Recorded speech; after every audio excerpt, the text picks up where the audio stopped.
So either the league hates us or we're tanking. Either way, I didn't like what I seen on Sunday. What the hell was that all about, guys? Welcome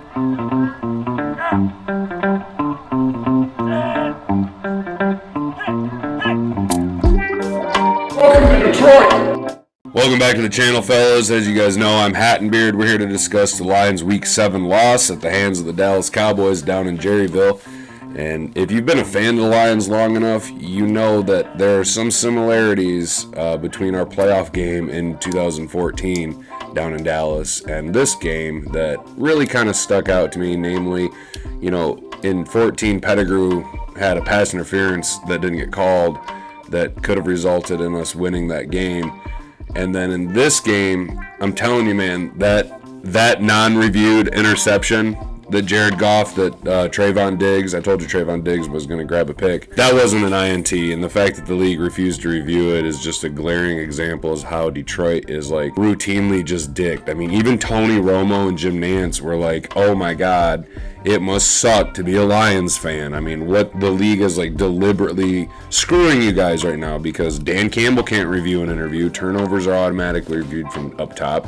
And the other thing I have an issue with the league is Amon-Ra St. Brown going out with a concussion is nothing more to me than an overcorrection because Tua got put into a bad position. And although the Miami Dolphins should be held accountable and Tua should take some accountability for himself, somehow now it's the rest of the league's responsibility for a bad decision by the Miami Dolphins front office and franchise. So Amon-Ra got punched in the back of the head, and the league decided that he didn't need to play the rest of the game because, well, God forbid the Lions have a puncher's chance. I mean, 5 turnovers, man. You can't really say the league screwed us on 5 turnovers, but you're not going to win with 5 turnovers. The only thing that was noticeable today or yesterday to me was that Jared Goff, I don't think Jared Goff is the answer anymore, man. He is who we thought he was. He's a bridge quarterback. He's been a bridge quarterback who's been punching out of his weight class the majority.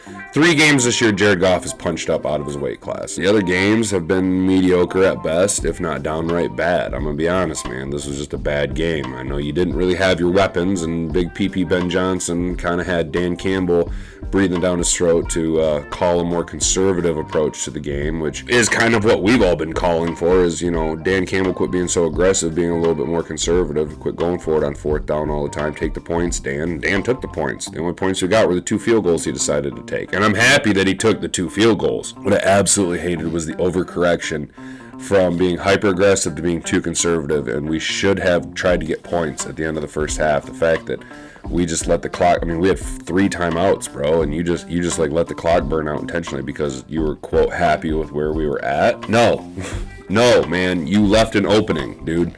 You left an opening and your enemy took advantage of it, man. Dan Campbell, my man, bro. I can't put this all on you. You didn't cause the 5 turnovers. I'm done with DeAndre Swift. He didn't play again. I'm sick of his shit. What I'm really sick of is watching other running backs being able to sustain a workload without standing on the sidelines munching sunflower seeds for 2/3 of the season. Yeah, whoop-de-doo. Whoop-de-doo, DeAndre Swift. You averaged 8 yards a carry in the game and a half you were active.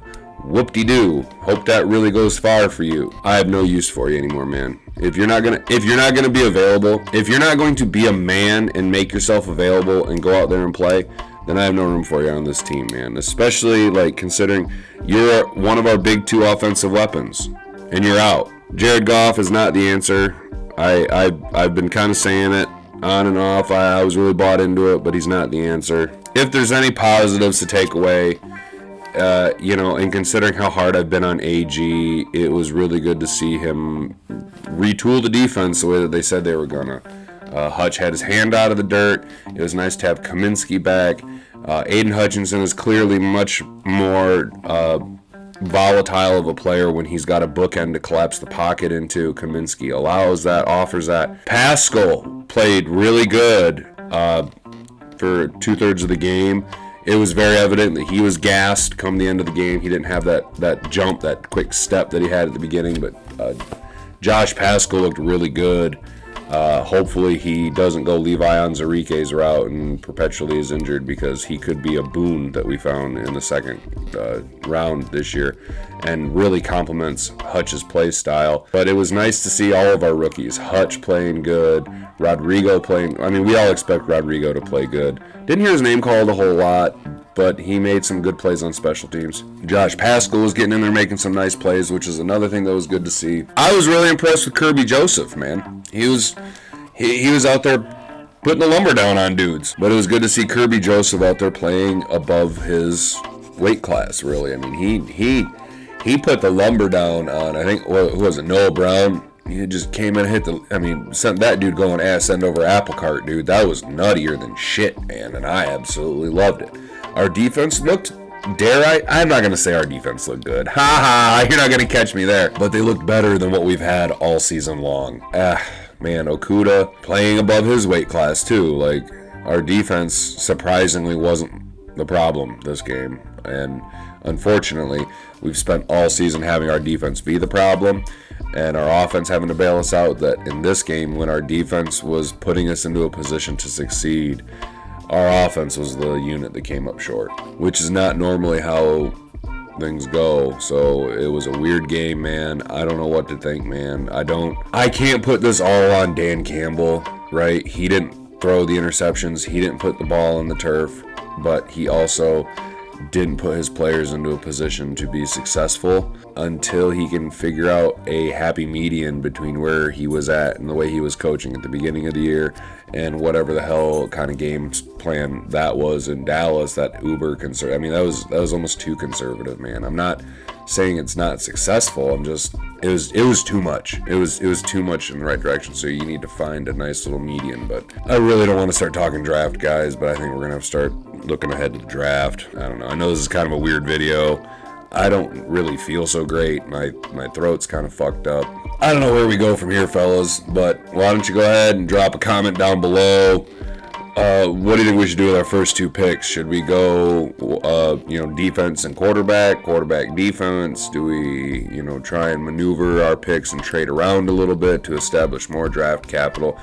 Drop a comment down below what you think we should do. I'm thinking Will Anderson would be a nice complimentary piece. That's going to do it for me, fellas.